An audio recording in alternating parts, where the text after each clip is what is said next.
Together, growing in faith, changing communities. Mawadunyiswe uJesu Kristo. Namhlanje thandwa zami ngifisa sibuke ivangeli lika Marcus isahluko se-12 ivesi ya-38 kuze kube 44. Ekufundiseni kwakhe uJesu wathi, "Xwayani ababhali abathanda ukuhamba bembethe izingubo ezinde nokubingelelwa ezigcawini nesihlalo esiphambili emasinagogeni nezindawo ezingenhla ekudleni, abadla izindlu zabafelokazi bekhuleka isikhathi eside ngokuzenzisa. Laba bayakwamkweliswa ukulahlwa okukhulu."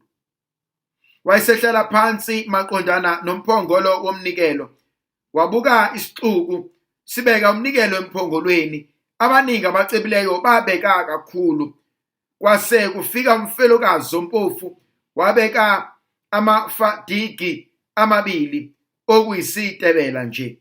Wayesebabiza abafundi bakhe wathi kubo, "Ngiqinisile ngithi kini, lo mfelokazi ompofu ubekile kakhulu kunabo bonke ababeke emphongolweni, ngokuba bonke babeke kokuchichimayo kwabo, kepha yena ebupofini bakhe ubeke konke anakho, konke abephila ngakho."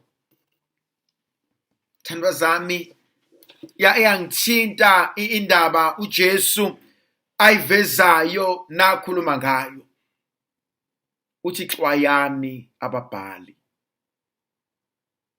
Ngimbona uJesu ethi sengiyahamba, sengibuyela kuBaba. Sho njalo evangelini likaJohannes sahluko se-17 uthi sengiyahamba. Uthi Baba ngiyabakhulekela ngoba bona basezweni. Uyazi Baba, izwe alingithandanga, nabo ngeke libathande. uJesu ukhuluma nathi njengomzali, ukhuluma nathi njengomuntu okhathazekile. Uthi sengiyanishiya, uthi xwayani. Ibhlungu lento uJesu akhuluma ngayo ngoba yinto eyenzeka kumzali. Abazali abanye bayesaba ukushiya abantwana babo bodwa. Bayesaba ukubathumela ezikoleni. Bayesaba ukubathuma ezitolo. Bayesaba ukubashiya nomalume. Bayesaba ukubashiya nabantu abangabahlukumeza. Uhleze eqaphela umzali ebukisisa ukuthi ngazi konke kusahamba kahle yini, ngoba mningi ubulwane obungaphandle. Ziningi igameko esibonile sezwa nangazo. uJesu uthi kubafundi bakhe, uthi xwayani.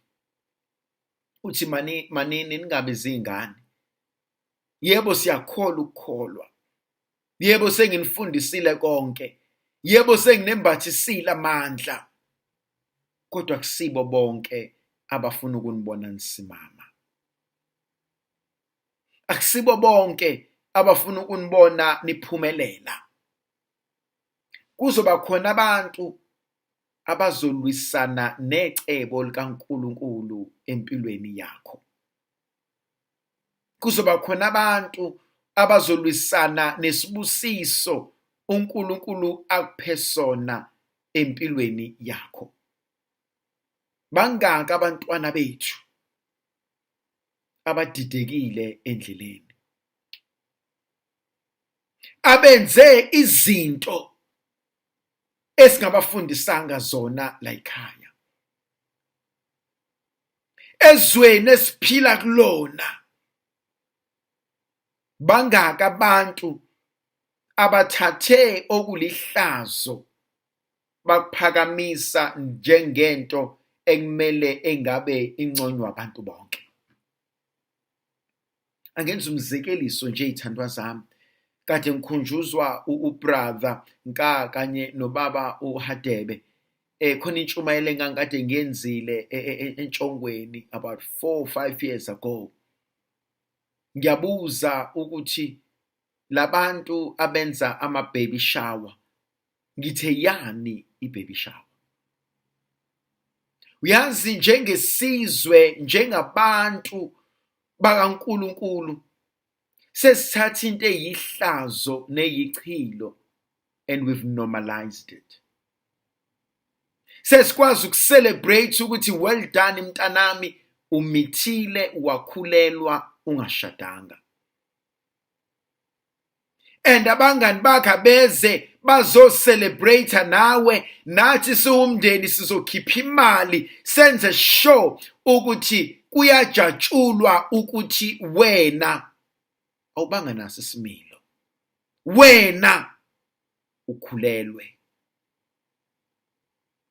Khona into eyihlazo, khona into eyichilo. Just because bayayenza abantu, it doesn't mean it's okay.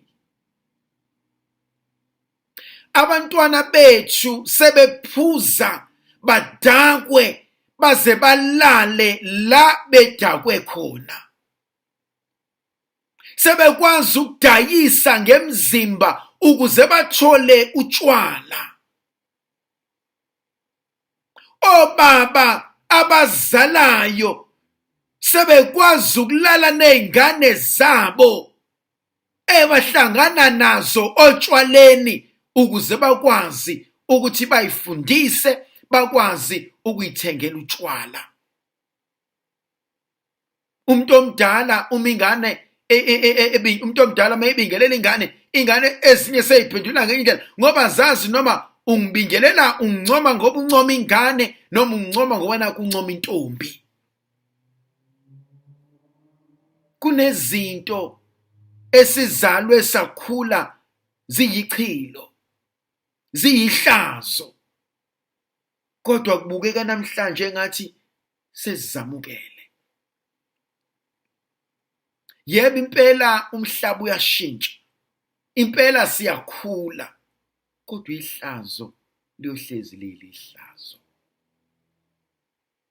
And so Jesu uthi xwayani, uthi umpostoli Pawuli uthi xwayani, hlolisisani imimoya. Khona enye into ekumele before ngiyenze ngizibuza ukuthi masane kuthiwe ekhaya bayangibona ngenza nje, ngeke nibashawa amahloni. Abanye bethu sikwenza khona emakhaya. Abazali bakhuza baze bahluleka. Abanye bethu abakwazi ukubakhuza abantwana because sibashintsha la omalume. Amadoda siwabiza ngomalume. Kuyangena lo namhlanje, kusasa ngena lo, kusasa ngena lo. And so ingane yami ngifundisa siphi isimilo uma mina uqobo lwami ngihluleka ukusiphatha kahle.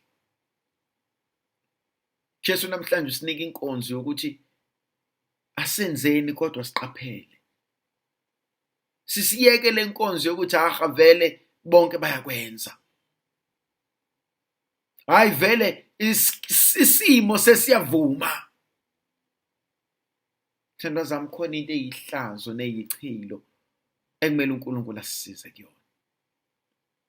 Uthi uJesu meyibuka athi ningazenzi izinto ezonthelela amehla abantu ngongenasidingo. Ungafuni ukuba viral ngento engenasidingo. Ungafuni ukuba iceleb ngento engenasidingo. Ungafuni ukunconywa ngento engenasidingo. uNkulunkulu somandla makabe nathi asibusise. Makasivikela sikhanyisele, makasinikeze iqiniso elivela kuyena. Indlovukazi yezulu mayisikhumbuze ukuba singobani nokuba uNkulunkulu usibizele yiphi inkonzo empilweni zethu. Sibalekela kuwe inqaba yethu. Mzali ocwebileyo kaNkulunkulu, ungakudeleli ukuncenga kwethu sixakekile. Awulokhu usihlangulisa njalo ey'ngozini zonke. Wena Afrika elidumileyo nelihlahlemele isizweyo. Buyisa Nkulunkulu Somandla isidima nokuyihlonipha ey'mpilweni zethu. Ngegama likaYise benendodana nomoya ocwebileyo.